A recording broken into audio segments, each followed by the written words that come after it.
গাধার খাটুনি একটি বহুল প্রচলিত প্রবাদ, যার অর্থ হাড় ভাঙা পরিশ্রম।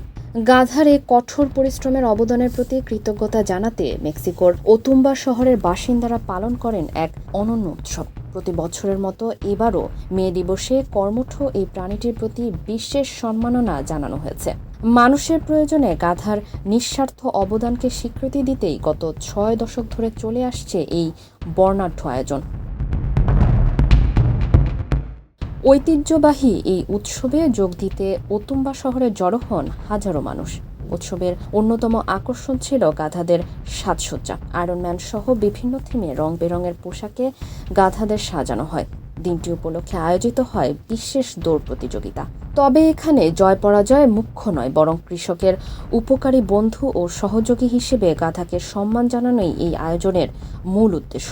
প্রতিযোগিতার পাশাপাশি গাধার পিঠে চড়ে চলে পোলো খেলা এবং চলে নানা আনন্দ উল্লাস।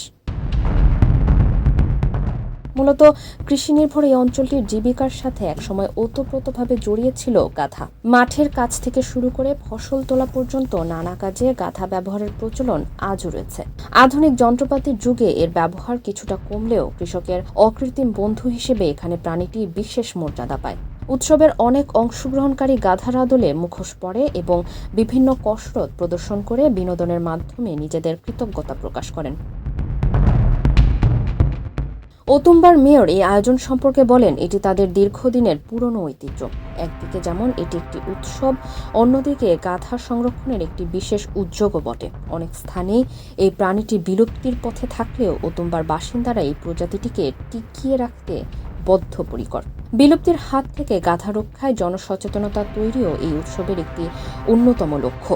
উল্লেখ্য যে 1965 সালে মেক্সিকোতে এই ডাঙ্কি ফেস্টিভ্যালের সূচনা হয়। তখন থেকে প্রতি বছর 1 মে অত্যন্ত আড়ম্বরের সাথে পালিত হয়ে আসছে গাধাকে সম্মান জানানোর এই উৎসব। কালের বিবর্তনে এই ভিন্নধর্মী আয়োজনটি এখন দেশটির সংস্কৃতির একটি অবিচ্ছেদ্য অংশে পরিণত হয়েছে। ফারিহা আহমেদ, মানবকণ্ঠ।